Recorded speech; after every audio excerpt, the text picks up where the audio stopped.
Oh, that's the good stuff.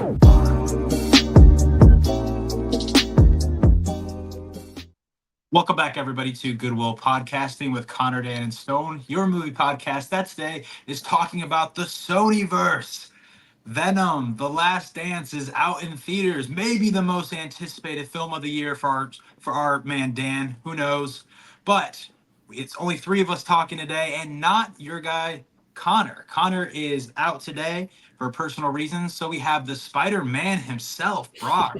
Movie talk with Brock, and we're excited to have you here, my guy. We're going to talk about the entirety of what is so far the Sony verse, being Venom, Venom Let There Be Carnage, Morbius, Madam Webb, and now the new film with Craven the Hunter on the horizon, which I think could possibly be good. Gonna be good. But Brock, thanks for being here with us today. I wanted to ask you, I have a deep question to ask you. I know Dan's dived into comic books a little bit, but I mean, every video I see you post, you always got a Spider-Man shirt on. Always. I mean, he is your dude. And I know how much this character means to you. And this isn't that character, but it's close. And I know we're going to be emphasizing Venom over the other two today. So, what would a perfect Venom film look like for you? A perfect Venom film would be none of the ones we've seen. Let's just go ahead and say that right now. I'm a certified. I'll say I'm a certified, I guess, Venom hater. I think it would probably be, to me. I don't know if they're probably not going to go to this direction, but Spider-Man 4, you throw Peter Parker in the college setting after the events of No Way Home. He knows that there's certain multiverse villains. Have him meet like the younger versions of some of those villains that he fought, and like become friends with them and try to like befriend them to not have them have the same outcome potentially in his world. And I think Spectacular Spider-Man did a really good job of this, where Eddie Brock and Peter Parker were the same age, actually. I think that's probably the most compelling. They were in college. They both worked for Dr. Connors, which so you can introduce that character. And what kind of happened was it kind of became like a budding rivalry in a sense. Like they were friends, but they both kind of wanted to one up each other. Actually, I have a video of my drafts of fan casting. I think the perfect guy to play this role. I don't know if you guys ever watched 13 Reasons Why. The guy who played Bryce, Justin Prentice, he would be a perfect Venom because he played like just like that douchey jock kind of guy, and that's Eddie Brock. Eddie Brock is kind of like, as much people hate Spider-Man 3, Venom's he's a sleazy guy. He's pretty much like Peter Parker if he wasn't raised by Aunt May or Uncle Ben. I mean, he was a loser when the symbiote found him in the comics. So what would be interesting, I think, is the symbiote have it be to Peter Parker. I'm getting nerdy here for your viewers here, but No, I'm breaking it down. Have the symbiote be with Peter Parker, right? And then have some type of like dynamic or relationship where Eddie Brock hates Peter Parker, right? Or Spider-Man. So then whenever, Peter Parker gets rid of the symbiote, what makes Venom Venom is their combined hate for this one person. So you take the symbiote, it attaches to Eddie Brock. Eddie Brock hates so let's just say Eddie Brock hates Spider-Man. The symbiote hates Peter Parker because it rejected him. That hate is what makes Venom, and that's what allowed the symbiote to live, because it doesn't like to be rejected. It needs a life. And so make them young, put them in a college setting. Maybe they're going after the same girl, like Gwen Stacy or someone, or like, I don't know, Felicia Hardy, and, Peter Parker just one-ups them, or the symbiote makes them do something wrong to Eddie or whatever. But yeah, it's that dynamic of relationship, I think, will be a lot more compelling that way.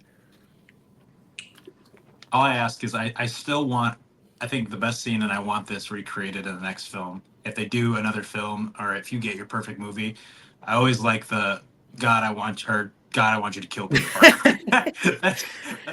that is one of the funniest scenes. Oh my gosh, yeah, Topher Grace, one of the worst miscasts ever, unfortunately, but that's hilarious. Were you surprised when you saw that Tom Hardy was cast as Venom? Both of you guys? At the time, no, because he was a pretty rising star, and I knew he had the acting chops per se. And the first couple trailers, like I remember, back in the day, me and my buddies were like, dude, like the Venom trailer, like they're pretty serious in tone. Like I don't know if you guys remember that. Like it's like, oh, this is gonna be pretty cool. Like if you go back and watch like the teaser trailer, and then they had like another one where they like barely reveal Venom, and then the movie comes out and it's like, this is not what we thought it was gonna be.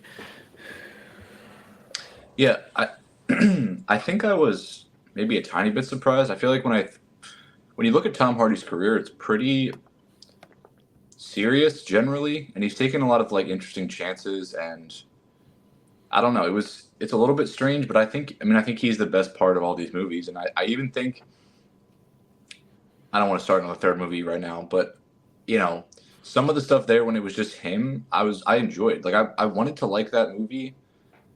It just kind of hit a nosedive at a certain point and then just kept going, and I was just confused. But some of the stuff I really liked, and I but anyway, I'm rambling. I do like him in these movies, but it was a little strange at first, I think, with the casting. I was thinking, I was like, I really can't see Tom Hardy in a comic book movie, or I didn't think I would, but then I forgot about The Dark Knight Rises. Yeah. But I guess he was a comic book movie. Those aren't really that comic booky, but Yeah. so yeah, we can get into Venom if you want. So this came out in 2018, I think, right? Yep. Yeah. Because I think probably Let There Be Carnage probably was supposed to come out earlier. I don't have this research, but because pandemic, it didn't come out until 2021. So we do get him. We also get Michelle Williams as well and Riz Ahmed all together, which is a pretty stacked cast for a Venom movie that I wouldn't expect. And I gotta admit, this didn't hit as well for me on a rewatch. I remember kind of being okay with it, but my biggest thing, and it kind of reminded me of Beetlejuice, and how I look at all these movies, because they are superhero movies, even though they're anti-heroes or villains or whatever like that, is I feel like you should judge the movies based on the villain. And I think Riz Ahmed is a good actor, but my biggest pet peeve of this is this walking symbiote. This entire movie, there's just this symbiote that's just walking there and just doing shenanigans along the way. And that's just lazy because you have nothing to add to the story at all. So you're just going to have this looming threat the entire time in the background. I think the big thing, like you said, Brock, that surprised you is I don't know. I guess I haven't watched the cartoon, so I don't know if this is how Venom sounds the first time he appeared. The Venom voice is very off-putting to me, and I don't necessarily see that ever as like a serious tone. It's always kind of goofy. Like I don't really think you can pull it off being that serious. So I think automatically that's the kind of the biggest takeaway of this movie for me is just how Venom is. Like going into this, not reading all the comics, I wasn't expecting kind of a goofball. I don't know. Yeah, I mean, in certain adaptations, like I don't know if you guys game at all, but like Marvel Spider-Man 2, Tony Todd played him, like he voiced him, who was Candyman. That was pretty damn scary. The video game, like he was pretty intimidated. But yeah, the voice is kind of this goofy Peter Parker, like this kind of. Oh, okay, there you go. Bo, that's what's up. I think it just kind of depends on the adaptation. I don't know. Dan would agree. I don't know how much he knows about it, but Yeah, I mean, I think you're either going to go this route or you're going to make him like a horror character. Like Yeah. it's going to be very serious and like he's just murking people like a monster. But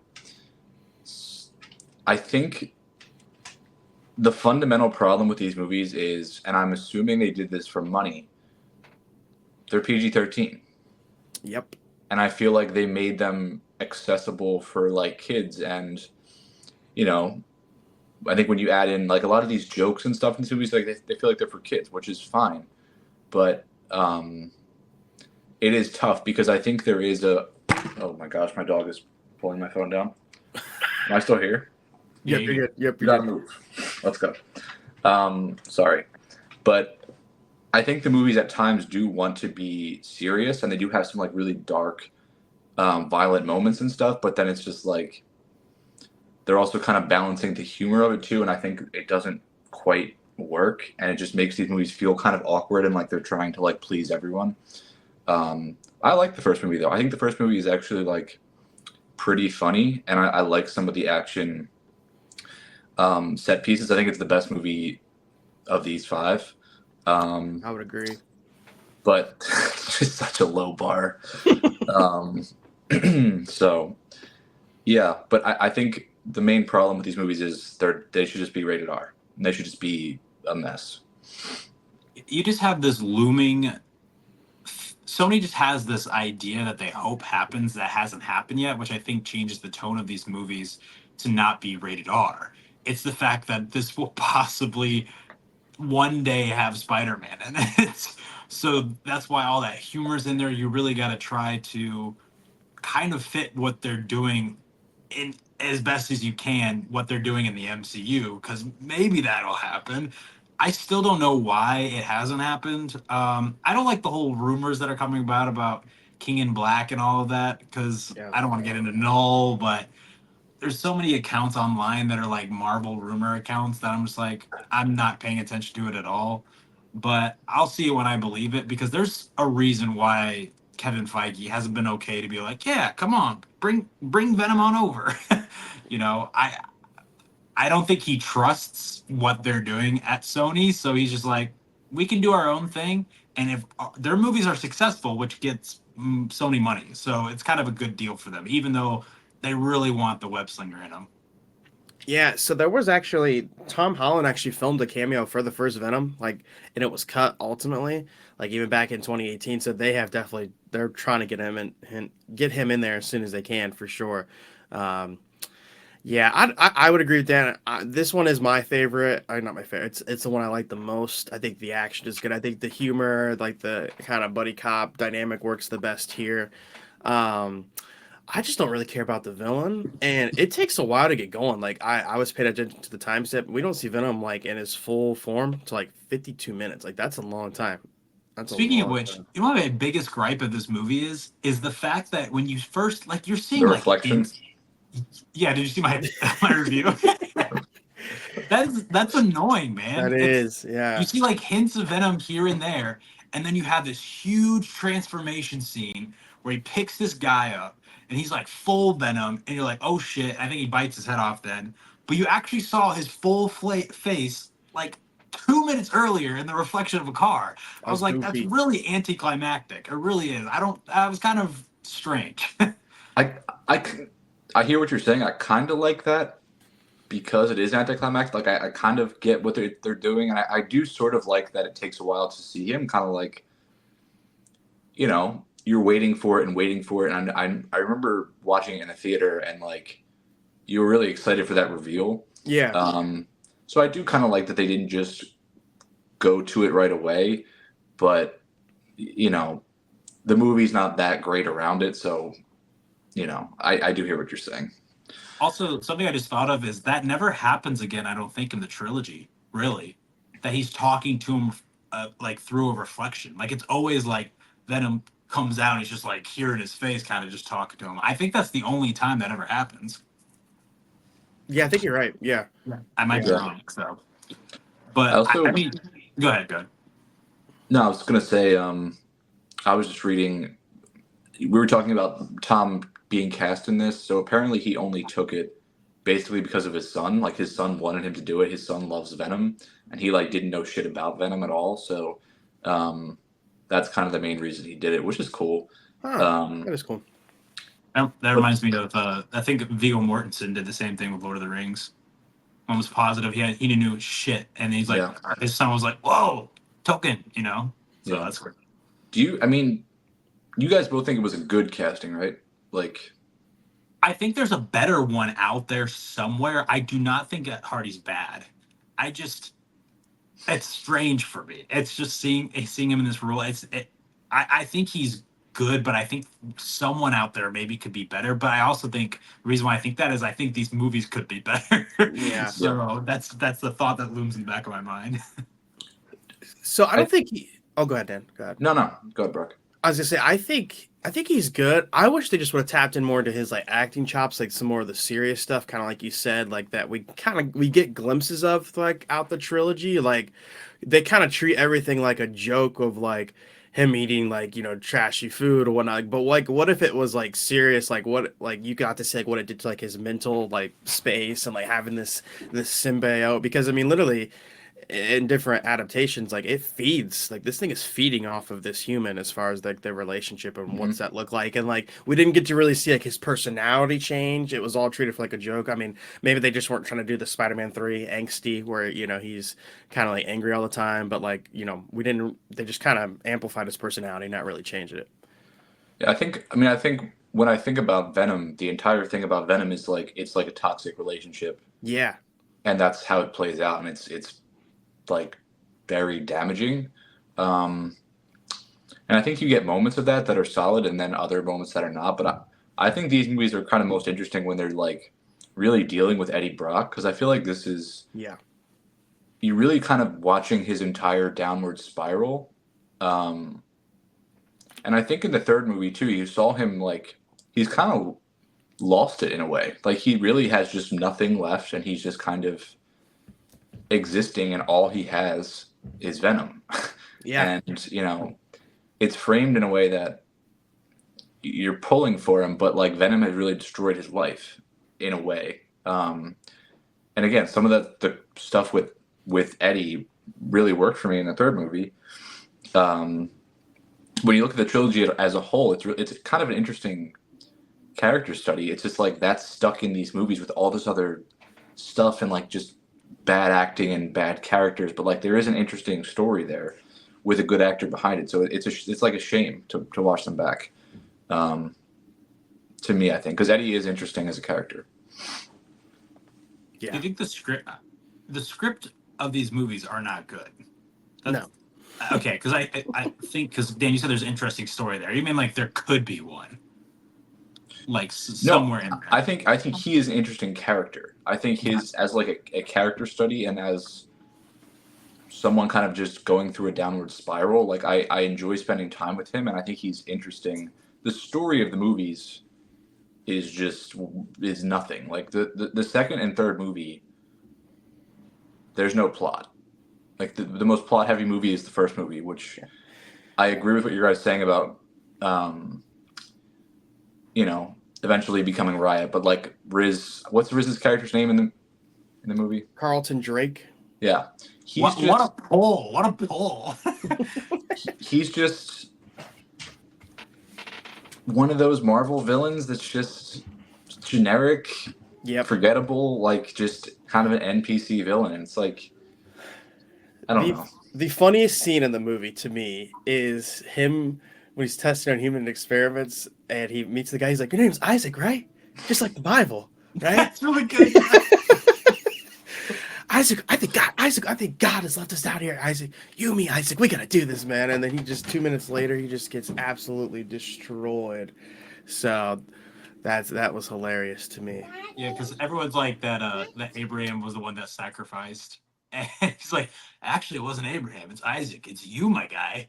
You can do this, my dude. And then he just like dies automatically, which is super hilarious. I was saying about the scripts is I think it doesn't allow for Tom Hardy to have that serious acting like you're hoping for. So that's why I think the scripts are so bad that the best these movies can be, in my opinion, is when they don't take themselves too seriously. They like, for me, the third one, we'll get into it, but it's like trying to be emotional, but then also it's dancing to, ABBA. I'm like, okay, what are we doing here kind of a thing. But that's when I think, for me, just how they have structured these films and how much jokes and everything they're trying to do in it, just the goofier, the better for me.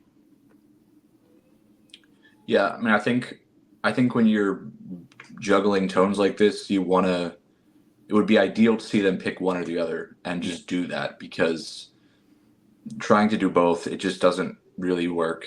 But I don't know. I think like his fight with the SWAT team in the first one, Cool. I think that's really cool. I like that, and I think he feels like Venom, and he feels like actually menacing, and I like the way. I think this movie looks the best of the three. I think Venom himself looks the best, but yeah, there's some wonky CGI in the rest of the series. I don't know, and it's not the best in this, but I think it's the best of the three movies for me. Yeah. Go ahead, Brock. I was gonna say, Stone, I know you're a box office guy. I don't know if this movie made some bank. I mean, it grossed a lot internationally. So like a lot of people are like, how did it get sequel? I'm like, it made money. Like that, my comment section is flooded. How do these movies keep getting made? I'm like, even this one and Let There Be Carnage even made like half a billion too. So I mean, it's like they make money. Yeah, supposedly The Last Dance is not doing well domestically, but it is internationally. Yeah, they love their monsters over there, man. They do. A lot of the movies that people complain about, I feel like they just still go see. Oh yeah. Like like they're robots. So it's just like if you don't like it, don't watch it. Yep. I mean, you know, if I wasn't talking about this, I wouldn't have seen it because I just think the second movie is absolute piss. So, yeah, I don't know. So, do you guys want to get into my favorite movie of all these? Is it Let There Be Are you being Carnage? serious? Oh, Wow. I really enjoyed Venom Let There Be Carnage. Let me explain. Oh, I gosh. think out of all of these, it has the best villain in Woody Harrelson because everything in this movie is a joke. Everything is so off the walls, not supposed to take it seriously. Harrelson's energy matches Hardy's energy in this perfectly. Everything, I can't explain why, but there's not a single moment of this film where I was not entertained. There's a sequence that pops in my mind that I thought was so fucking funny. It's Carnage and Harrelson. This is a terrible synopsis of the film. I'm not even like summarizing. I'm just going right into the scene. But they're sitting in a car together. He sees the red car. He's like, "Ooh!" He like gets his red car, which is really funny. See, look at that laughing. I'm telling you, dude, this movie is so fucking funny. And he gets in the car and he's like driving or whatever. They're talking. And then Carnage takes a car and whips it off the bridge. Now, what's funny about that? The car was not in front of them. It was next to them a little bit. You would think, okay, he's whipping the car out in front of him. No, it's like a ways away. And he's like, fuck the car. And just like chucks it kind of a thing. I love that. I love that Harrelson jumps on the desk of like a gas station and like kicks a dude, and his girlfriend is batshit crazy too.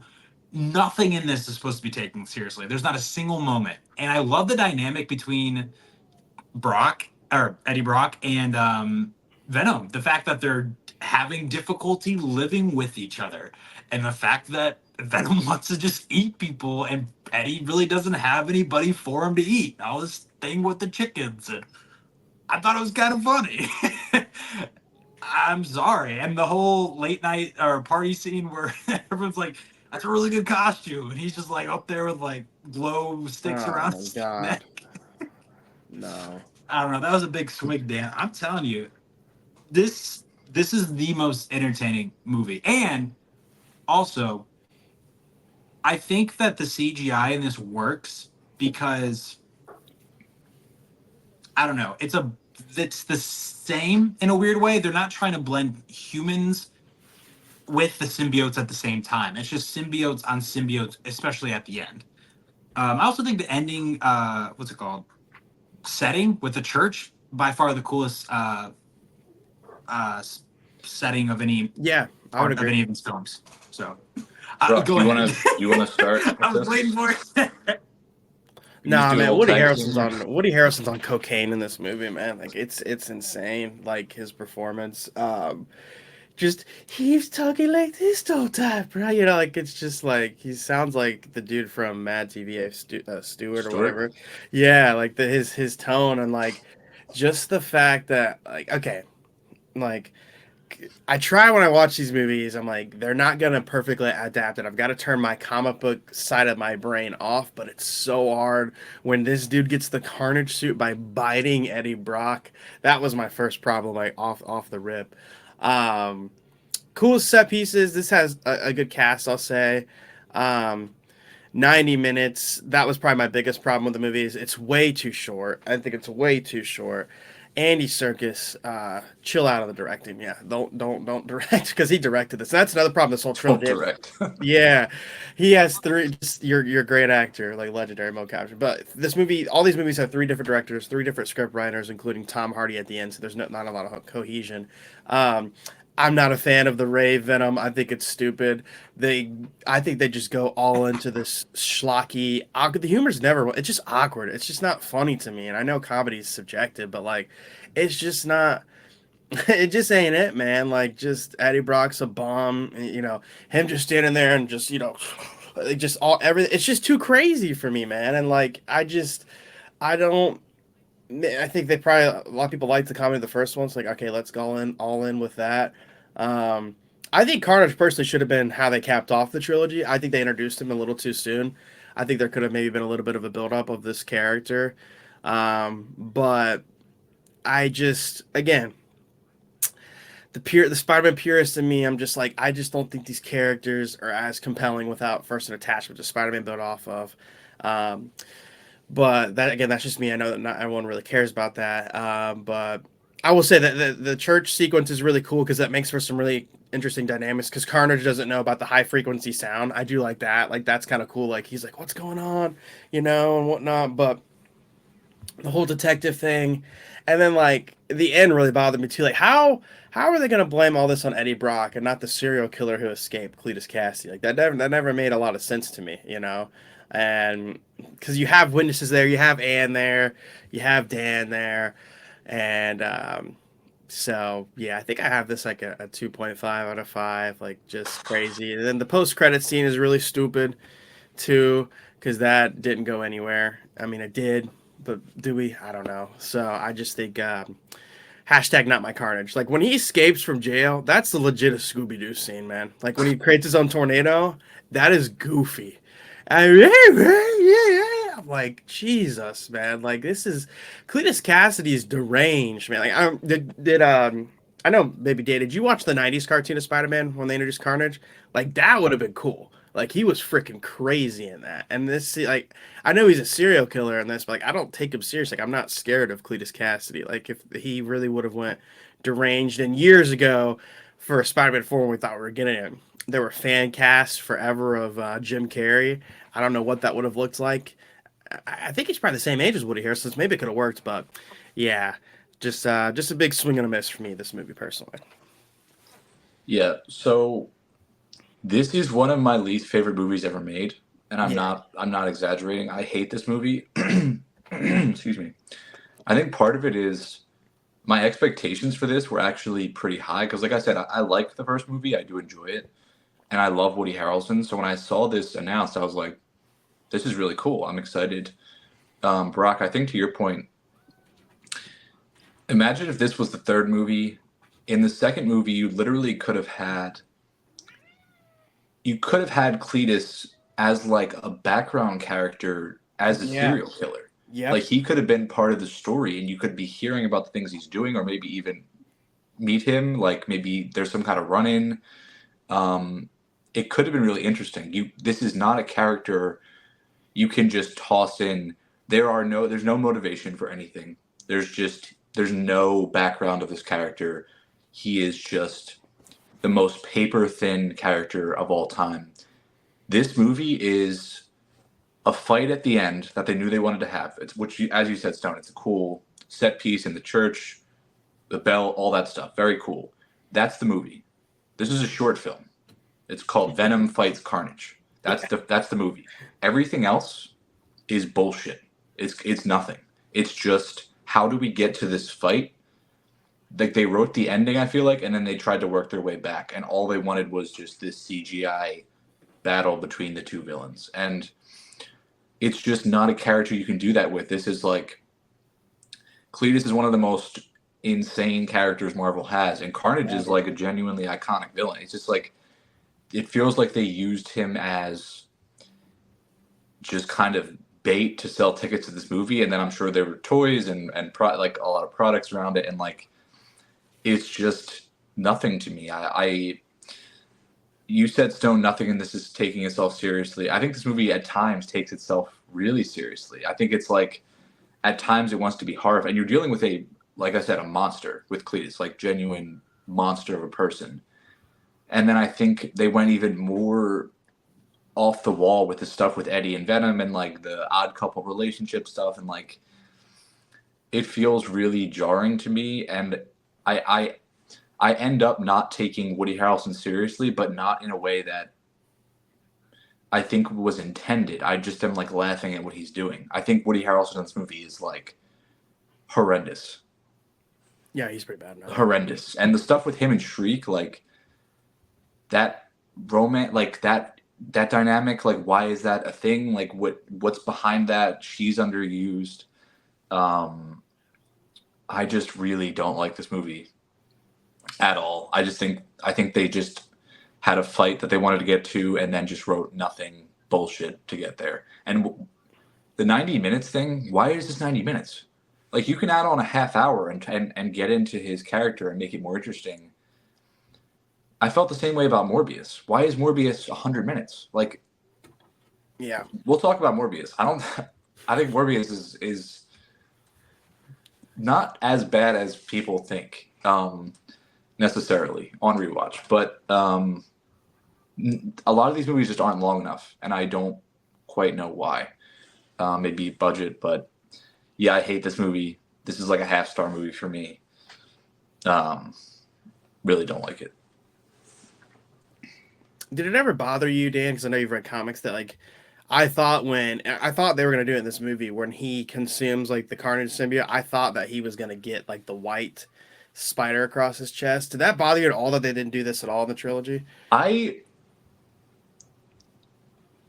don't necessarily even love the look of Carnage in this movie. And I would say yes. But and I didn't even mention it, but this movie just makes shit up. Like, he bites Eddie Brock, and then like the logic is just whatever the plot says it is, which is one of my least favorite things when movies do that. But it's just lazy. It's just like literally lazy bullshit. And I think the woman that helped write this got to write the third one, and direct it, and it's like, Oh, Kelly Marcel. it just makes you wonder, like, are there not writers that are better, or I don't know. Yeah. And Tom Hardy wrote the third one too. I know we'll get into that, but yeah. Yeah, this was a waste. I don't know.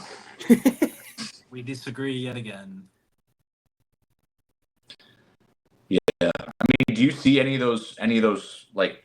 Here's the thing. Points as having any validity? Like, do you think there's anything to this character? There's the difference between all of us, between you two and me. There's no connection with Carnage here. Yeah, I have zero connection. Yeah, and I know going into it that I need to turn my brain off. I know everyone says that, but I really did it here. And also, I don't know why, because it wasn't the same in the second movie or the first movie. A lot of the jokes hit for me, and Dan knows how I am with comedy. A lot of it, usually comedy does not work. I don't know what happened. Like, there's a scene where like Venom's drawing at the beginning for Brock, and Venom goes, "What's that?" And Brock goes, "A house." And he's like, It's also one thing that it's just a slight little thing. Like, this is this movie in a nutshell. When he picks up the piece of paper, right, and he whips it, it makes a sound like you can hear it go. You can hear it go like a cartoon. And I'm like, that's great. That's perfect. I know what type of movie I'm in. I know that when I see, for 3 seconds, I see Cletus Cassidy, right? That's his name. I see it like just going at a wall going, I'm like, that's really funny. That's really funny. And I don't know. It's just, also, I just want to say, I was like the movie is 90 minutes long. I was 89 minutes into this movie. And I was like, that Shriek looks like Tia Dalma. You know what I'm talking about? Is Pirates of the Caribbean, Calypso. Oh, okay. Naomi Harris. She looks so damn good. She looks the exact same she looked in Pirates of the Caribbean. I just put that out there. I was like, holy shit. So Shriek and like Carnage, is that like canon in the books that they're together, or the comic books and everything? That I don't know. I don't know. I want to say I don't think so. Maybe not. I'm sure will tell us like they like to. But yeah, I don't. I know they've interacted because they're all symbiotes or have some type of power. But I don't know if they've. So Shriek is a symbiote in the comics. Well, sorry, she said interaction with like the symbiote characters, like the Spider-Man characters. I don't think Cletus Cassidy's ever had that much depth where he's cared about romance in the comics. I think he's just pure chaos.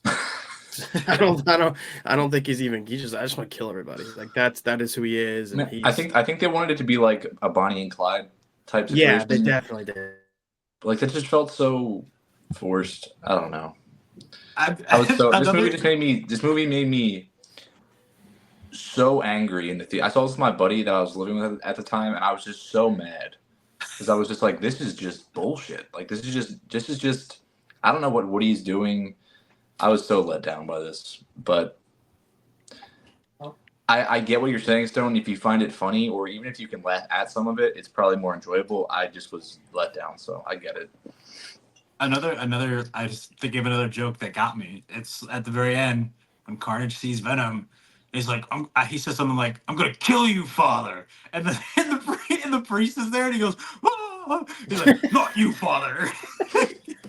That's a good ass joke. That's a simple joke. That's really good. I'll tip my hat to that. That was all right. Yeah, that was all made right. me cry. Woo, that's good stuff. The last thing I'll say this is I think this movie, as far as what they wanted to do with Carnage and everything, I think it was very much a response to what they thought the fans wanted right away. Like, okay, introduce Carnage, that first post-credit scene of Venom with that goofy-ass haircut that Woody Harrelson has, that I'm so glad that they changed. Like, it was so bad, the afro.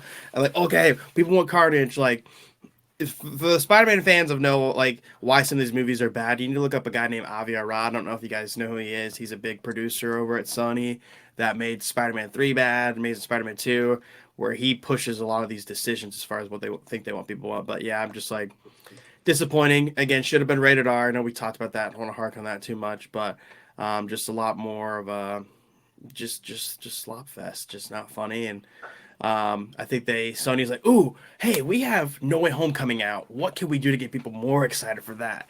Let's throw in that post-credit scene to make people think something's going to happen. And then, like you said with Kevin Feige, he said, get your shit out of my universe right away, No Way Home. You can leave a bit of the symbiote, and then I don't want you anywhere near what we're doing, which is really smart on his end. I mean, I was just thinking about like this weekend, like with Venom coming out, and if it's getting bad reviews, which it is, I mean, you have news about Spider-Man 4 and Spider-Man Noir coming out. Why do you think they dropped that? I think that it's definitely on purpose. Oh yeah. Yeah. This thing has a B. Venom Last Dance has a B- cinema score, which is terrible for a comic book movie. Like that's really, really low. So I will say, Brock, 2.5 is not a bad score. It's not. It's not. Like, wait, what do you have the first Venom at? I have the first Venom at. I think it's like 2.5 or 3. I want to say 3. 3. I don't know. I haven't checked. I think I logged it, okay. But I think where it does get me is again. I'm a big experience guy. Like where did you see this movie? I saw it with my dad and a couple buddies. Like we're all huge Spider-Man fans. I think there was still kind of like there's that nostalgia a little bit in there for me. And the whole I guess you call it the No Way Home era, like that was 2021 and just kind of what it was. So, but I probably will lower it actually now that we're talking about it because I'm like, oh yeah, I hate this a lot more than I thought I did, just because of just how disrespectful it is. So you're right, it's not bad. Anything above a 3, I recommend to people, but I don't know. Maybe it's the end fight scene. And a couple of I don't know. Yeah, it's probably more nostalgia more than anything. I'll straight up admit that for sure. I will say one thing I'll add too is that I had never watched this before this podcast. Oh, okay. And this is my order of all these watches. I did Venom: The Last Dance, Venom, and then Venom: Let There Be Carnage. Wow. So I was my Venom head was on. I'm like, I know what they want me to. I know how this movie's gonna be, and what I want from it. And out of all 3 movies, this is the stupidest one. I like it. I like that a lot. Do you guys want to get into Morbius? No, let's do it. Oh man. I work night shift. Dan knows this, and you know this too, Brock. I watched Morbius and Madam Web last night. Oh my god! I hope those patients are okay. And they're really good. They're really good. Don't worry. They've actually been really easy the last couple of days. That's funny. Oh, that's good. That's good. I agree with Dan. This movie's not as bad as I remember it being. Honestly, not even close. Really. I will say something that bugs me about this movie and Madam Web. Speaking of being at a hospital, is there's so much medical stuff in this film that doesn't make sense. Now, it is a comic book movie that has made up shit in it. But I think it would have more stakes if some of it was real. Like I, for a while, was paying attention to see if they mention what kind of blood disease these guys have. They just got the disease. Yep. The disease. That's it. That's all it is. I even looked it up. I looked it up. It's just they got a blood disease. And I talk because I paid attention to the science. he wants bats because bats have anticoagulants, and fusing that with his DNA will help his blood. And I had two nurses next to me, and I was like, guys, I gave them that info. I was like, what is this fucking disease? And we listed like a ton out, and they're like, well, that doesn't make sense. Well, that doesn't make sense either. And they're like, yeah, this is nothing. Nothing about the anticoagulants, all that stuff doesn't make sense. And I have I to love the admit, sequences where it's just like on the screen, it's just like a DNA strand. And he's just like, I've done it. Like, what the fuck are you doing, bro? I also don't know the whole international waters thing. I don't get that at all. Like, why those 10 miles only off did Long that- Island, and then the FBI is investigating it. What? They only did that so they could hire like foreign like bad guys that they could Right. kill. So That's because why the they had to foreign do it. people have to be evil, right? That's so they Yeah. can die and we don't feel bad. Yeah. Yeah. Very interesting. But the FBI investigates. I'm not sure. Tyrese Gibson. That was a jump scare, man. I didn't know Tyrese Gibson was in this. Yeah. Yeah. This movie has a lot of moments that feel like there was another scene that maybe explains something That was or cut. ties it together, and it's just gone. Mhm. Like, I'm explaining. There's one editing flaw that I noticed. Is there's a scene. the editing Where- flaw is the whole movie. Well, a very Just like- obvious one. A very obvious one. Speaking of which, how do you say her name? Adria Arjona? Arhonia. Arhonia? Adria Seeing her in Arjonia. this was wild. Like how her career has gone since then. Oh yeah. Yeah. But there's a sequence with her and Michael Morbius. Like they have just taken over these guys' like lab, and now that's his new lab. And she cuts her finger, right? She cuts her finger, and he's like, "Oh, take care of that girl." You know.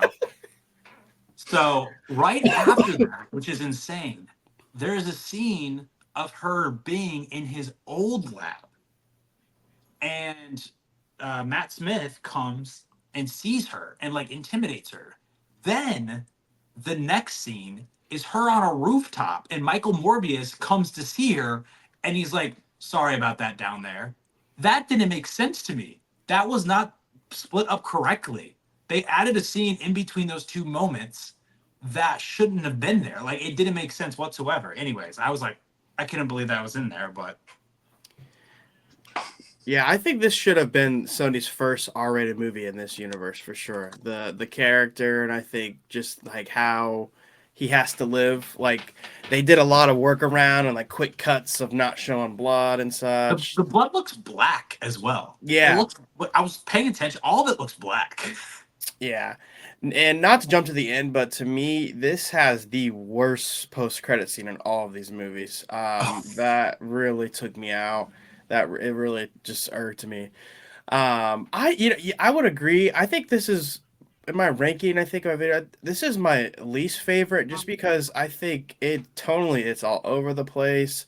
I don't really like Jared Leto as an actor, and what he did to method act behind this, have him people help him piss. Like if something like because he wanted to act like a Michael Morbius, and like me as a grown man, if anyone ever asked me to do that, I know someone could walk. You're getting punched in the face. Like I don't like my job. I could never do that. It has nothing to do with the movie. Matt Smith, who I really like, who plays Milo, I think is extremely underutilized in this. And there's something very compelling. Like, he's a really good actor. I used to date a Dude, girl. he didn't know anything about this when he took he didn't read the No, script. he didn't. was just like, Mm-mm. oh, Jared Leto's involved? I'll sign me up. Like, Yeah, he definitely like- regretted that. But he's good in the movie. He is. He's the best. I think he's the best character. He's the one acting the best. And fucking dance scene, dude, sent me. Absolutely, dude. Like that was just hilarious. But I knew it was trying to be. I just again, cool character, cool setup. What were you gonna say?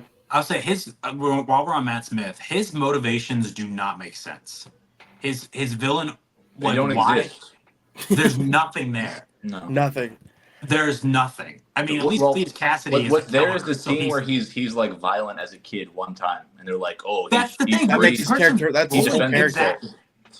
And I have to admit to you guys something. Okay, I'm sad to do this, but I was working a little bit, so I was a little bit distracted. But I was caught off guard because Matt Smith's character at the beginning has like two crutches, and he's walking with like two crutches.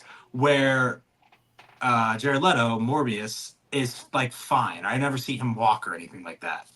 Fast forward, Jared Leto is now walking with 2 crutches, and Matt Smith is walking with a cane. I thought that the kid with the 2 crutches was Morbius, Yeah. and then the guy who was fine was Matt Smith. And I thought I found a flaw. That's so stupid. I thought I found a flaw because the dude with the 2 crutches was speaking in a British voice at the beginning, the little kid, and all of a sudden he's Jared Leto. I'm like, where's his accent go? Yeah, the And accent was gone. yeah, I felt like a dumb idiot, by the way. But also, doesn't like Morbius like give him a fake name, and he just keeps the fake name his entire life, right? He's like, your name's Milo. You're the new Milo. Yeah. And then he's just like, okay, I guess I'm Milo. So Yeah, and again, so to kind of take a step back too, with even the marketing of this movie, what pisses me off with Sony, and they know what they do, and a lot of people take the bait, is they get people excited of like, okay, no, we didn't mention Spider-Man in this one, or we didn't do Spider-Man in this one, but we're gonna tease it. Like the original trailer of this came out.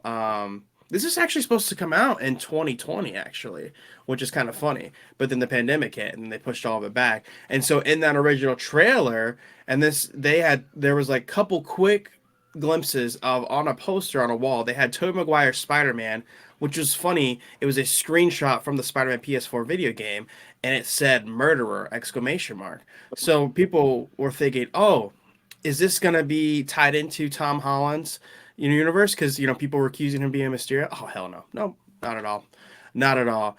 And it's frustrating. They did a couple of things, and then there's like, I think there was like leak set photos too of like a newspaper of like, where is Spider-Man gone, and they let that leak after No Way Home, so people up to like the release of this movie where people are thinking, oh shoot, whose Spider-Man is it? Is it Toby? Is it Tom? Nope, none of it. And so that's extremely frustrating. Is just they entice people to think something's going to happen, and nothing does. I mean, of course, I'm like, it's Sony, nothing's going to happen.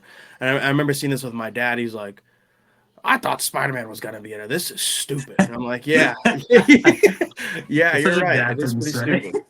Yeah. I think one of the most confusing things about this movie is the like zoomy speed effect that they put on the characters when they move. Like, whose idea was that? It looks so stupid, and especially like that subway thing where he's just like Naruto running, flying down the fucking like tunnel. Like, it's so goofy. Yeah. So funny. I'm just like, do people look at this and was like, yeah, that looks good. Let's put that in the movie. Like, literally just take out that effect, and the movie is better. I don't understand. Like, I think a lot of this movie is just like a very simple, mildly enjoyable story. Like, it's somewhat interesting. I guess on the most basic level, you just have, these 2 guys who are very close that get these powers and just handle them differently. Okay, sure, that's just generic, but whatever. If you had Matt Smith and a better actor as Morbius, this movie would be like fine. And again, I said this should be a little longer, but if it was a little longer, it wasn't Jared Leto, and you get rid of the goofy, zoomy shit. Movies, like, I would enjoy it. And I also just think like all the romantic stuff, I don't know why it's there. It's so like quick at the end too. Just thinking about that. Sorry, the fact that she drank his blood. I was so surprised how quick it ended. Just thinking about her, because she like drank his blood. She just goes bah, and he's like ah, and then the movie's over. I was like, what the hell? Okay. Oh, you know what this reminds me of? Okay, I'm sorry, Dan. I know I interrupted you, but there's a plot point of this movie that is discussed quite frequently that is abandoned. Completely abandoned. And it is the fact that Morbius is so worried what's going to happen when he's no longer can feel the effects of the blue blood. And it's just the red blood, right? He's so concerned about that. It's just gone. Who cares anymore? They just don't fix that problem. The funniest scene in this movie is he just locks himself in a box, and I think he would have died. Yeah. What was he doing? Like Matt Smith just happens to commit it, just like lets him out. But what was his plan? Was he trying to kill himself? I think. I don't know. It's just goofy. He acted like it was some kind of experiment. He was like, I'm gonna see how long I can stay in here and not have blood. But what happens when you can't get out? Yeah, you'd be done. You'd be done, my guy. You would be done. Is it stuff like that where like that stuff that makes absolutely zero sense? And I'm just like, Well, here's what I also don't get too is like the science of it all. Like I paid attention to it a little bit. So obviously he's sick and he's messing with genes to try to create something better. He injects it into a mouse, and the mouse dies. And then because it comes back, he's like, "Holy shit, this is gonna work on me." I don't understand how he connects the two. Like, just because you inject something in a mouse and it doesn't die doesn't mean it's going to help whatever condition you have. Yeah, but, I hate that in movies. And I will say, Dan, also, I would say you brought it up a little bit ago, and I wanted to speak on it. But the whole zooming effect, right? I thought maybe it was like the sonar, where obviously visually something happens when he's doing his echolocation, whatever. When it's like the and you see these like little, I don't know, mirage type things, colorful things coming off of them. I was like, okay, that's just in their head, I guess. I guess people aren't seeing all these, like, I don't know. it's just like, a visual representation of what's happening for the audience to understand. Yeah. No, it's not, because I guess So I'm it's saying still a that's what visual you're saying it should have been or would have been. Yeah. Yes, I thought that's what it was. And maybe it still is, but I paid attention to this. I was like, okay, so the characters can't see this. There's a security cam footage of when Matt Smith kills a couple guys, and they think it's going to be Morbius, and it's Matt Smith. In that black and white, very static security cam footage, you still see the whooshes. Yeah, So yeah. I'm like, are they able to see these guys like what is fly it? around like this? Yeah. One of my biggest gripes in movies is like these big places, these like like science research places have the most dog water security camera too, like where it's like you gotta upgrade your system here. It's ridiculous. So the last thing I'll say too about this movie is, again, Jared Leto's not funny. I don't know why they try to make him funny. Like in that one part, he was like, I am. That's Venom." terrible. Dude, I'm just kidding, man. My name's Dr. Makeup. I'm like, get the fuck out of here, dude, with that, all of that, man. Like, it doesn't. Why? Like, I don't know if it's the MCU effect. The question I wanted to ask you guys is, a lot of times, I don't know, Dan or Son, if you guys ever heard this, like, people, when they review these kind of movies, they say, this would have been great 20 years ago. Like, as far as, like, comic book movies. I don't know if you guys ever heard that. What does that mean to you? Like, do you guys think these would have been good movies 20 years ago because we hadn't got everything we had gotten up to this point, or you still think they would have been bad? I think they would have been better. I mean, Okay. it's just less comparisons. Right. I feel like the fewer things you have to compare something to, maybe the better it is in your eyes. But the I mean, people I think say a that, lot but of I'm those like, there's a movies lot too- of. Oh, sorry. Go ahead. A lot of the movies too from that era of superhero movies, like being realistic, they're not very good. No, And a lot of them people think are very good, just aren't that good. And like even watching like that first X-Men trilogy, like they are good and they're well casted, but they're like there's a lot of really stupid shit in those movies. And like there is. Lot it of is stuff. what it is. But yeah, I think it would be a little better back in the day. But again, this movie, like, there's like a fine run of the mill movie there that they just. The stuff that's bad in this movie is like jarringly bad, but a lot of it's just like kind of boring, regular movie. Like it is what it is, and I just can't stand Jared Leto, so like spending time with him is rough. But yeah, it's just I also love that getting anticoagulants from bats made him jacked. I don't know why all superhero people get jacked. It just fits the mold. That might be worse. I was gonna say that might be worse than Jamie Foxx when became Electro. Him fixing his tooth gap. That's up there for me. That's up there. I also think it's just like if you want the movie to be stupid, don't try to have it be smart. Like they put in all this science, and like don't do that, because if you don't do, like, some people might be like, oh, we're nitpicking, but like we're only nitpicking because the movie is actively pretending like it's showing you some kind of real sign. Like, just don't do that and it won't be talked about. Like, I say one thing that stuck out to me like that too is the fact that the Martine, she gets knocked out, like she hit something in her head, blah blah she goes blah. into a coma. Well, yeah, well, he goes and visits. He goes and visits her, and she's intubated. And I was like, "What the fuck?" And then Yeah. the next time you see her, she's in there, and she's just eating Jello. And I was like, Yeah. "What? You almost died?" Yeah, she had like severe brain damage or something. Like, that's something in movies all the time when people just get like knocked out. I'm like, that person is very likely dead. Like in Yeah. Venom 3, but he definitely kills those two guys at the casino. Oh, outside. definitely. Those guys Yeah. are dead. Like, dead. And it's just like, oh, he's knocked out. It's like, do you know when someone gets knocked out, like, their brain is most likely damaged to some extent? Like, that's not good. Like, that's a tangent. But yeah, I was curious as to what happened to her. It seemed very serious. Anyways, well, we can go from talking about a doctor to talking about a paramedic if you want, because she's rough too. She's Wait, really what bad. do you guys rate Morbius? 1.5. 1.5 as well. Okay. Yeah, 1.5 star. I had it at a 2, but like super close to 2.5. It's fine. Okay. This movie is not fun. No.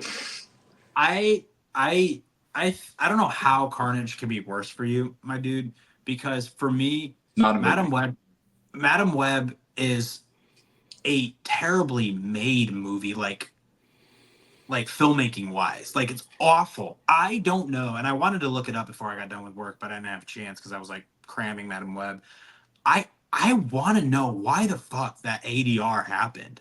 Like, Oh my what God. happened? All I can think about is the fact that the actor, he has a bit of an accent, and maybe he was just trying to naturally say his lines, and maybe they were like, hey, it's a little bit difficult to understand you. Can you come in and maybe just articulate the words better? That's all I have. I don't understand it. There's so much of it in this movie. And that's like the number one thing that sticks out to, I feel like, everyone. That's like the number one thing everyone was talking about. Even people who didn't watch the movie or who don't like pay attention to filmmaking that much are like, this dude's words don't line up with what Oh he's yeah, saying. it's And jarring. it's all the time.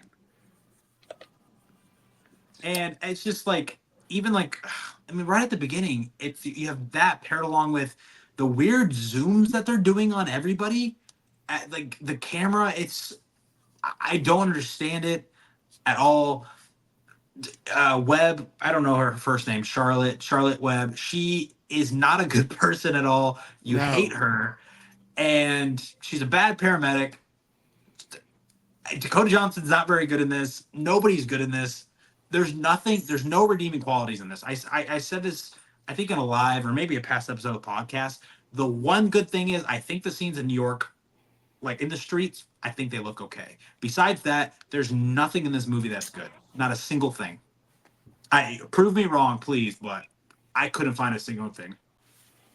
Yeah, and he's done other stuff where it's not his English. He's done other stuff where he speaks perfect English. It's not that. Okay. But and it's like the quality of it is bad. Like it sounds like he recorded them like in his bathroom or like walking down the street or something. Like it's just strange. And I think it's also like the sound mixing and the editing is just bad. Like it's an such an iPhone odd- voice memo.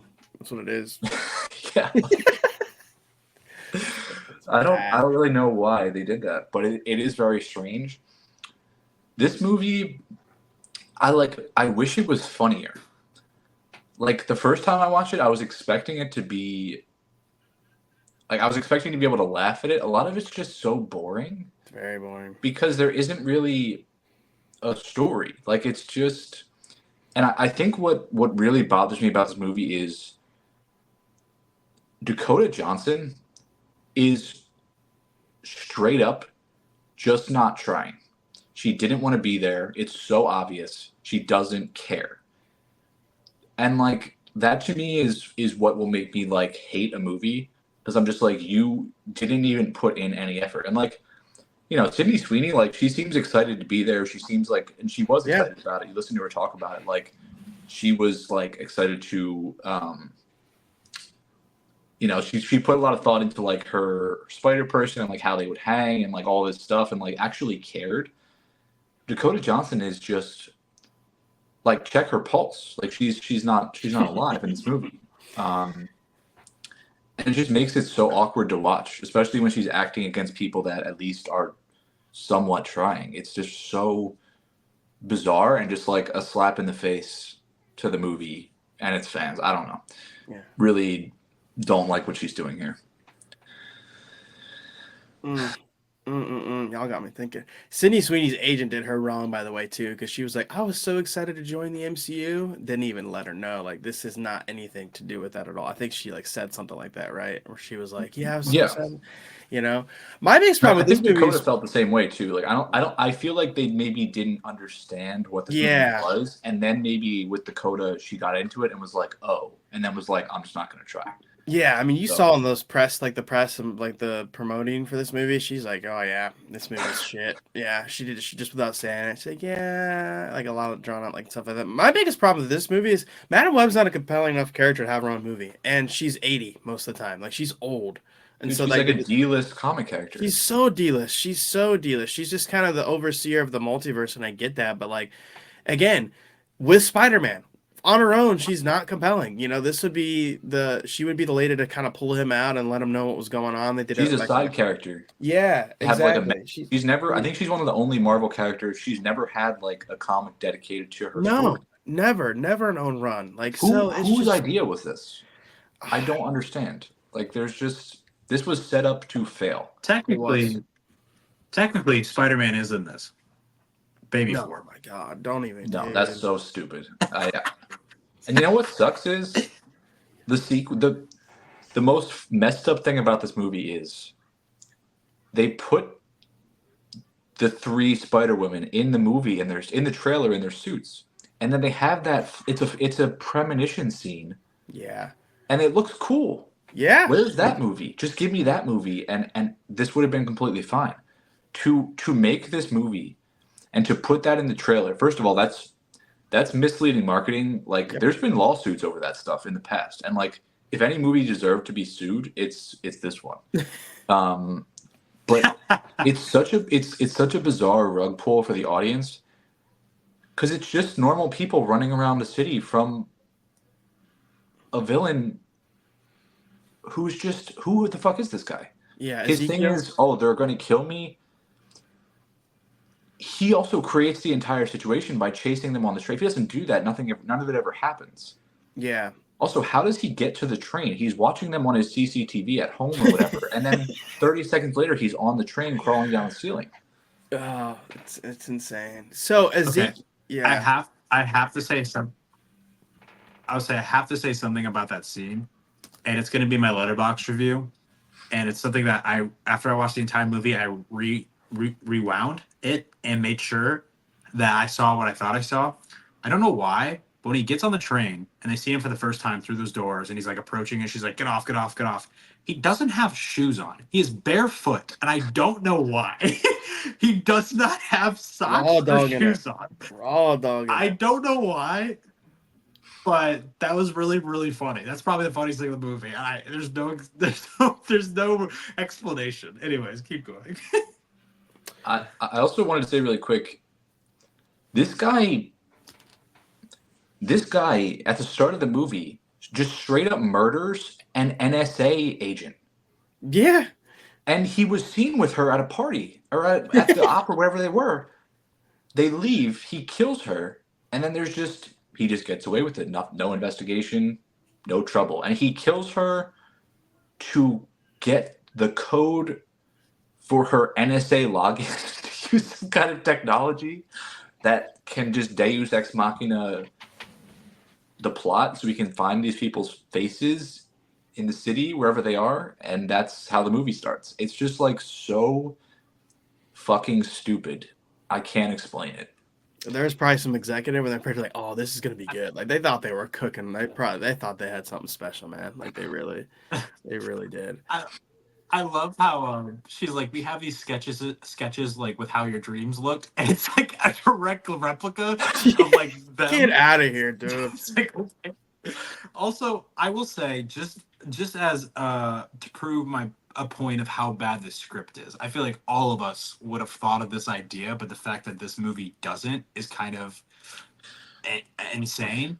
But it's the fact of giving his little henchman girl something, Yeah. some characteristic about herself. There's not a single thing. We don't know who that woman is. We don't know anything about her. She's just there. And all he says is, he doesn't say it though, it's ADR. He's like, you will get paid a lot. Find them. That's it. That's who is that?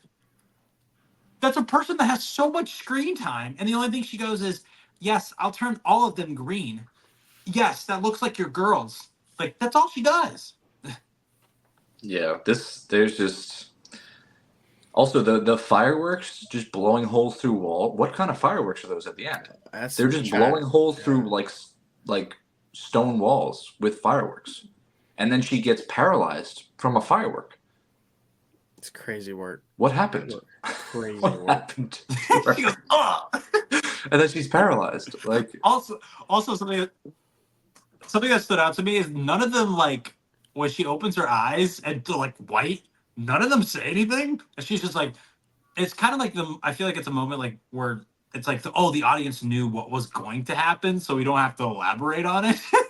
That's like, she can't see it. None of you guys are even saying anything. They're like, hi, and just looking at her. Hi, yeah. this is one of those movies that feels like it's trying to convince you the entire time, like why it exists. Like it just, and in every single movie we're talking about today, maybe 50% of the dialogue is like exposition or explaining just what's happening, like straight up to the audience. And it's in every one of these movies, and it makes them so fucking bad. Yeah, I mean, they It's might like as well. every kinda piece of look at the dialogue kid. is just like, oh, this is the the magic potion that makes me not be Michael Morbius. This is like, it's just like literally laying it out to you, and it's terrible. Us strays have to stick together. Yeah, man. Dude, I made a video about the scene with the fucking bird. The bird, that was hilarious. Yeah. It's the worst scene in any of these movies. Hands It's pretty down. bad. It's pretty Yes, let bad. there be carnage. Woo! I think so to That give you guys doesn't have scenes to remember. This is just, I will never forget that. It's so fucking stupid. It's bad. It's bad. So to give you guys some background on the villain too, Ezekiel actually, it was in a 2000s run of the comics. He actually, like, he's like a life sucking, like, kind of soul. I don't know if vampires right. I don't know, but he was one of the first people to kill Spider-Man. It's like that's a pretty big villain. Like with Spider-Man's, like he killed him. And it was kind of a weird run with like Spider-Man being connected to like ancient spiders and like weird things. So, but like that was just again B-list kind of, not even B-list, it's like an F-list kind of villain, like, to introduce in this movie. And I don't know why they thought this was the next step in the Sony spin-off universe that they thought people wanted to see. I do agree with you about Dakota. I mean, she's just absolutely phoning it in. But the biggest sin of this, it's boring. It's just not even fun to watch, you know. And I rewatched this. I was rewatching them. I think that was Monday, and my wife came by. She's like, "Why are you doing this to yourself?" I'm like, "Well," I was like, just to try and see if there's anything on second watch that I've maybe liked, and I'm like, nope. It's just, yeah, it's bad. And like with the exposition, Dan, you're totally right. They might as well like stop and look at the camera, like The Office style, and just lay it all out. Like that's how bad it is. It's not layered. It's not the ADR stuff. I don't even know if Sony's come out and said why that was or what happened. No, nobody knows. Nobody knows. So that's a big L on them. Yeah, this movie it is. I think in my mind, here's what Sony thought. Maybe this is just me. They saw what Marvel did with the phase 1 of their universe, right? You take the C-list characters, which it's hard for people to believe, but Iron Man was at one point in time a C-list character. They all Thor were. Was. Yeah. Captain America was. Like in the 2000s, it was Spider-Man and X-Men. That was it. Yeah, exactly. Yeah, they had the Ultimates comic, and that was like kind of the catalyst. Yeah, exactly. And so they're like, well, what of our universe could we do the same thing with? And it's just these characters, even though they're see this character, they still had some brand recognition from video games, like you said, the Ultimates. They had animated movies. Like these characters, no one. Madam Web hasn't been in the Spider-Man media since the '90s. Like no one cares. She has no relevancy at all. And you try to pack it with stars. You try to pack it with. This is just a really, to me, this movie. How I look at this is a highly budgeted fan film. Like as far as how it's shot, how it looks. Like this could go on YouTube, like with one of those fan films, and it would look like, oh wow, that's actually really cool. Look at what you guys got. And it's bad, and I do feel bad for the actors because to me, Sydney Sweeney would make a great Felicia Hardy Black Cat. I don't know if she'll ever come back and want to do something, but like she's like the look, like even with her costume, how I'm like, wow, that would be. I know she's Jessica Drew, whoever that Spider Woman is.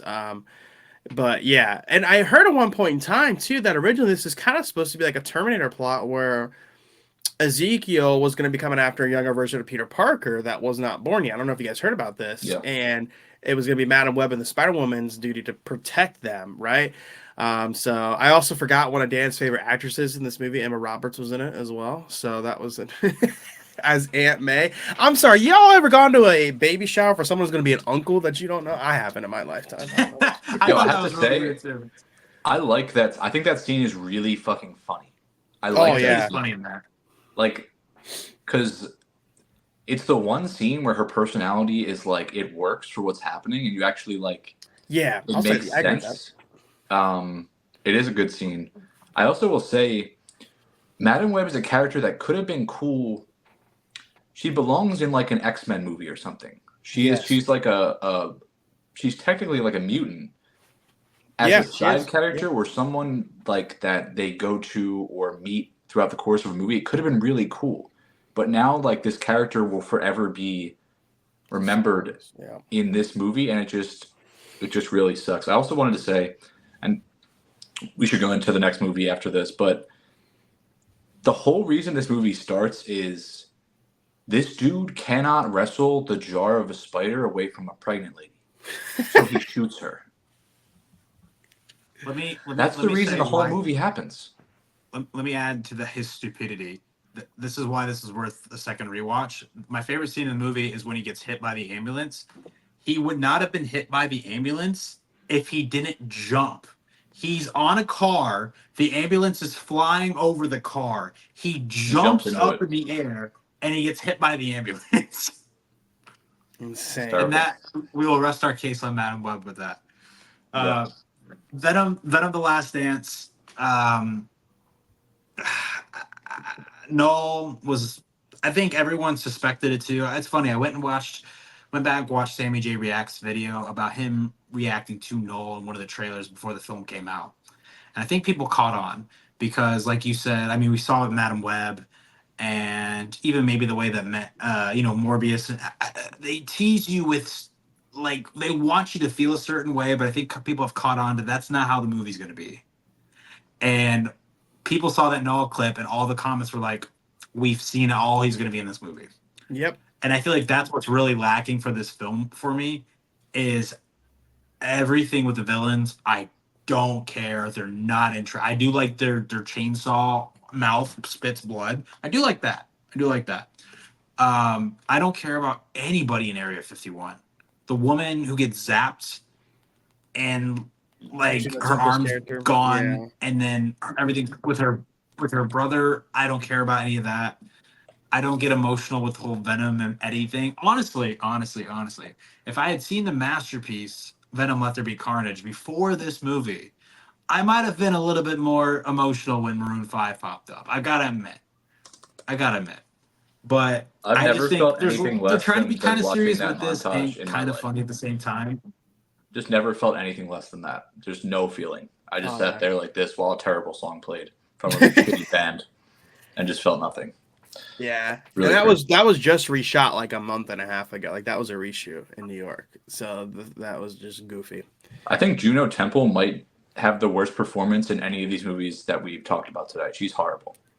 She's like to the point that I don't know if she's acted before. Like she's just absolutely terrible. And the character, why does she even have a backstory? What is the point of any of that? Her and her brother were just sitting waiting for a hurricane to come. Why were they sitting there when a hurricane was coming on a beach? What's going through your brain? Like,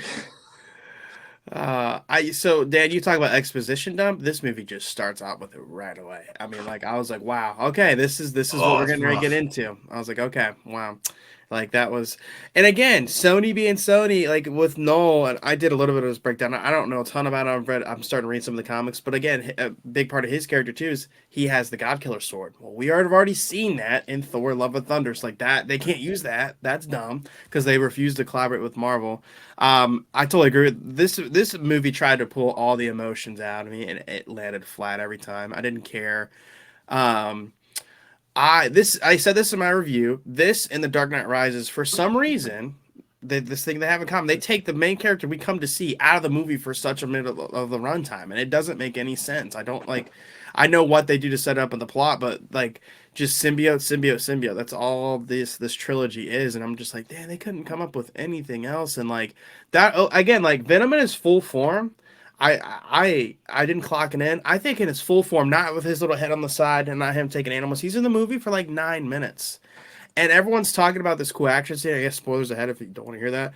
But like even in that like that last 20 minutes, he's not even doing all the cool shit. It's all the other symbiotes. Like, and I just was like, that's in that Power Ranger sequence. I just was like, that was the worst silly. thing about this movie, Brock, I think, is the entire point of the Venom. The entire point of the character of Venom and everything with Eddie Brock is this doesn't happen. It's not easy for symbiote and human beings to coexist, let alone for the human being to be able to manage a symbiote and control it. Yeah. In this movie, it's just like instantly. People just have full mastery of like the fighting ability. Like it's just They takes the entire point of the series and just says, we want spectacle, so we're just going to get rid of the small piece of actual substance these movies have, or like the core logic of the movies. And that to me is just like silly. I don't know.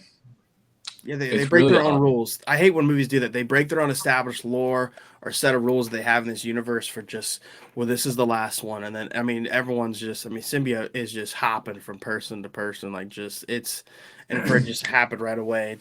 I was like, that's just so stupid because there's so much emphasis, like you said in the first one, of what they're trying to do. Like, they cannot find the right host. Like, that's such a driving force. That's like, why did Venom and Eddie Brock combine? Like, it's kind of an anomaly, you know? And then they just say, nah, screw all that. We want to, oh, hey, you like this guy. Here's Duxon. Here's a guy who looks like this. Oh, you know this one too. Oh, from the, like, oh, let's just throw, this is it. We're done. Let's just throw it all at you. And it's the same lack of logic from the second movie, like with the biting. It's the same shit where they're just like, they can't write. So they're just like, let's do this. And it's terrible. Also, Chiwetel Ejiofor is a good actor.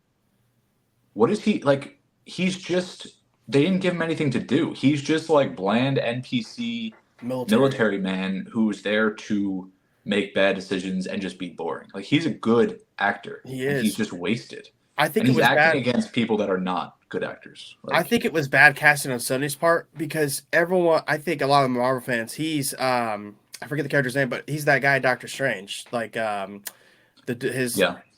and I'm like, why do that? Again, it just juxtapose, like, you're confusing. Again, I know most people don't care about that, but I'm like, why do that? Because even with the marketing, the way this movie opens, like, oh, he's just going to go back to New Mexico in a similar bar. But again, this time, this guy has his hair down, so it's a different universe. And I'm just like, why do that? But yeah, he is totally NPC military. I care more about the mission than I do about the people, and that's it.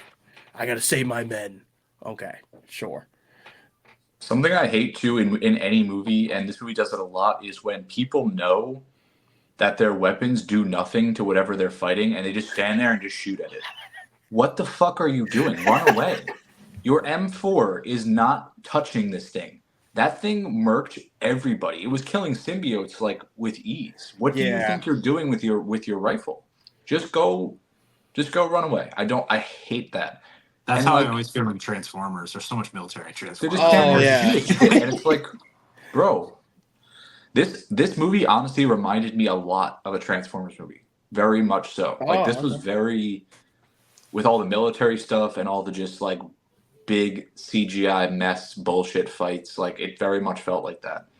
And I like this movie the most when it was just Eddie and like that the family. I thought they were fine. Like I enjoyed Otto Hightower. Yeah.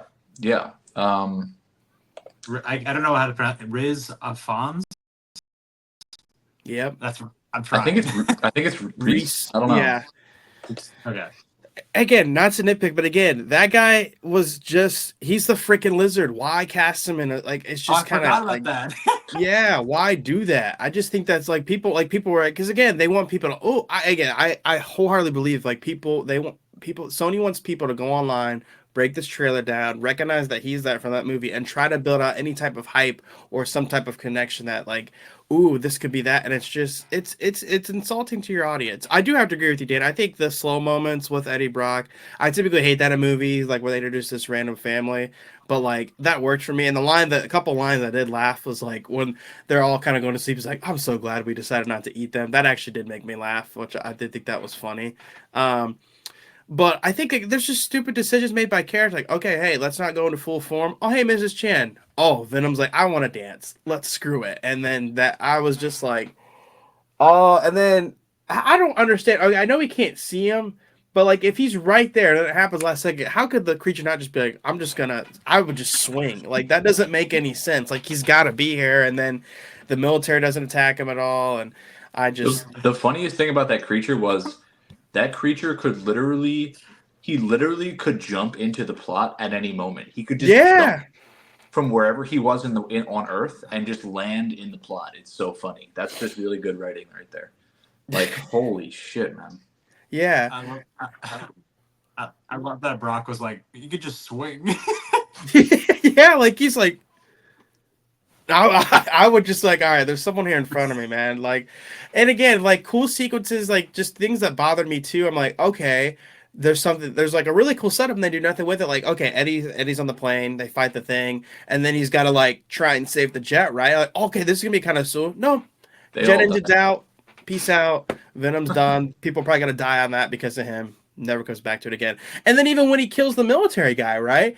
Like that, they could have done something with that, like because Venom's the one killing most of these guys doing it, right? Eddie's just kind of there spectating, right? They could have done something to where like you could have really seen that he's like, I killed that guy. Anyway, like that's exactly they just move on from it. I'm just like, you could have done there's some things they could have done there that they just did not want to do, unfortunately. You like Venom Let There Be Carnage more, don't you? I do, yeah. As far as my ranking, yeah, it's above it. Yeah. Also, the thing with the acid, I was watching this with my buddy, and he literally, when they went out of their way because they can't write to show you the fucking acid thing at the beginning, he leaned over to me and he said, "That's how they're gonna kill the big bad at the end, or like Venom, whatever." And then when that was being set up, he looked at me and I was just like, "Yeah, this is awful. This is so stupid." Yeah, and at the midway point of this movie, I was like somewhat enjoying it. The last 45 minutes are just complete bullshit and just terrible.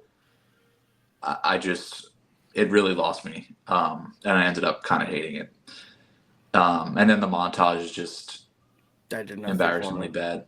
Then there's an Ian song in the credits, which was the worst thing I've heard this year. So. Post Malone and Morgan Wallen song. Yeah, Morgan Wallen, strange choice to have him there, but we lost Brock. Yeah, so how do you rank these? I'm curious. This is going to be interesting. All 5? Yeah. Do you want to go first, Brock? Yeah, I did because I did a video. And again, people are gonna be like, "Why?" But it's really about how much more these characters mean to me, because Venom means a lot to me, and what they did throughout this trilogy just absolutely just disrespected him. So, in last place, the one I enjoy the least is Morbius. 4 is then Venom: The Last Dance, and I'm already getting flack for this online, so I don't really care. But 3 is Madam Web. 2 Venom: Let There Be Carnage, and then 1 Venom.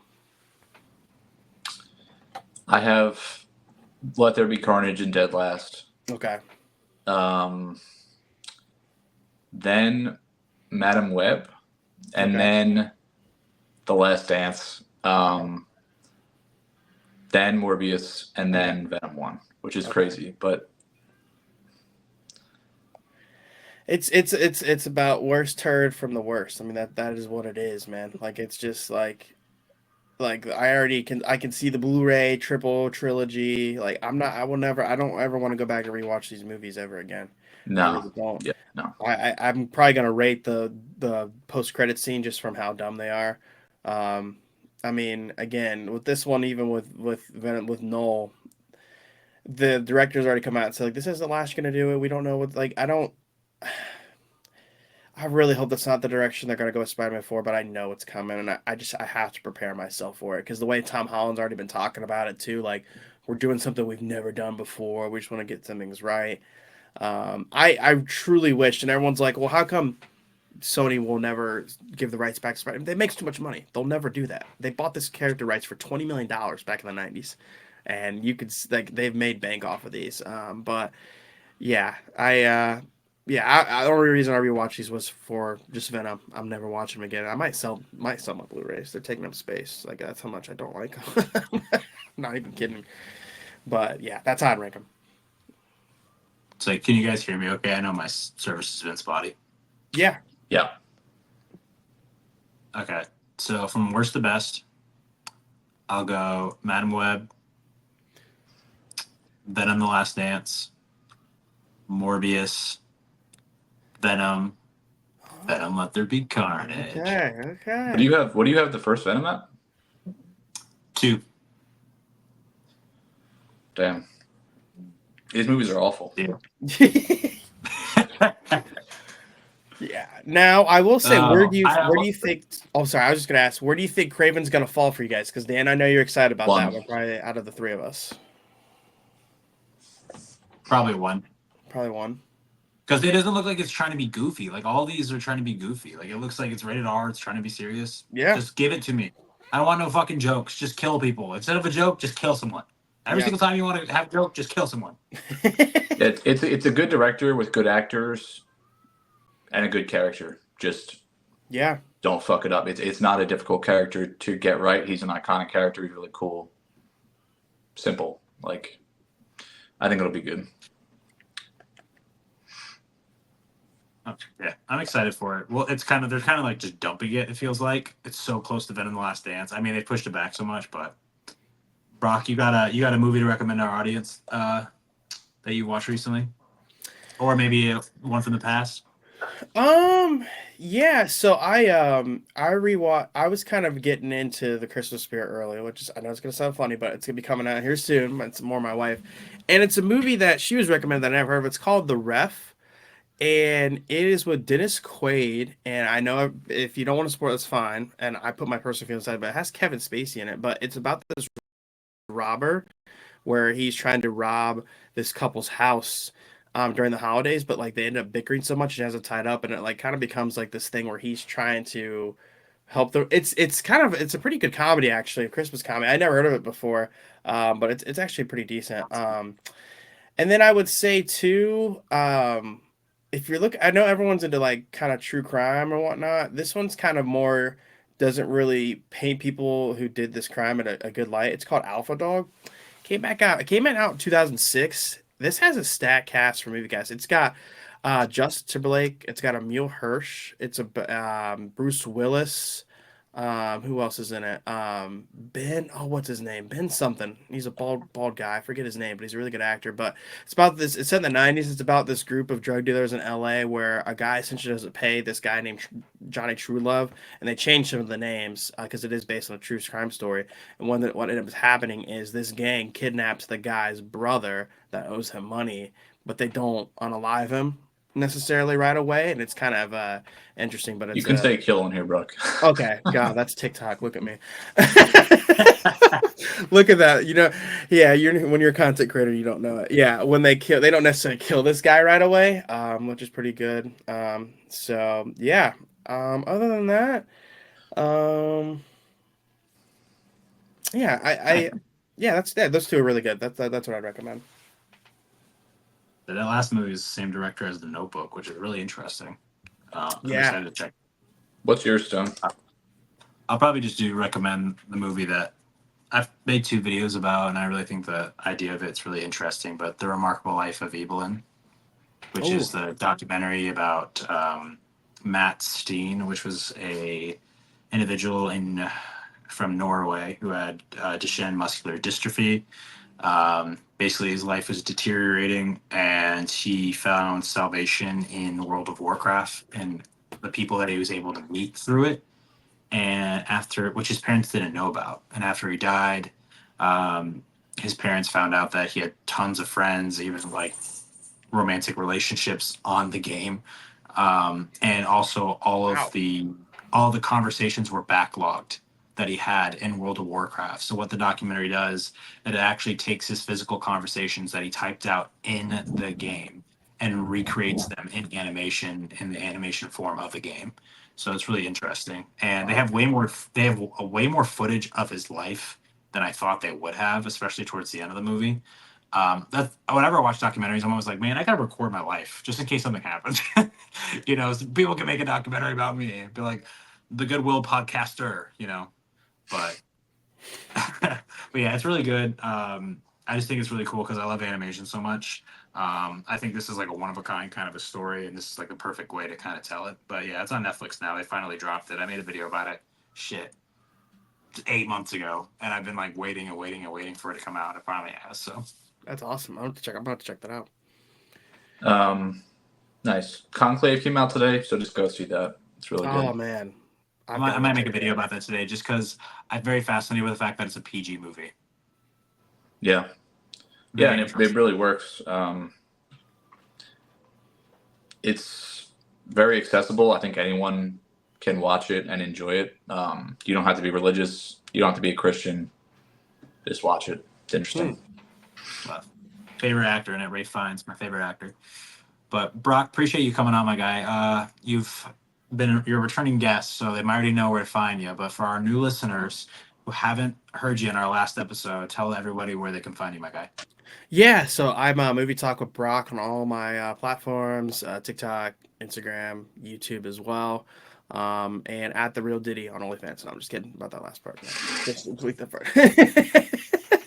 No, I appreciate you guys having me on. I texted Jeremiah and Fabian since by I'm like, hey, you're not the only light skin that's returned for Goodwill Podcasting. Now I'm back. I came back for a second time. Now I was like, I'm coming, but yeah, that's where you guys can find me. Movie Talk with Brock on all platforms that I listed. So appreciate it for sure. Yeah. Well, yeah, we love having you. We'll definitely have you on again. Maybe for Craven. Who knows? We'll see what the calendar looks like. You guys just want me to shit on movies for an hour and a half, man. Like, we will talk about the Sony movies again. I would love to talk about Aaron Taylor Johnson. I love him. him. So that'd be cool. Yeah. Swole, big old boy. You don't need no serum. He's huge. You might have but yeah, until next week. I say, yeah, Conor should be back next week. So we'll love to missed him today, but we'll love to have him back on next week. But until then, please go outside, sit on a park bench, touch some grass, and we'll see you then. Peace.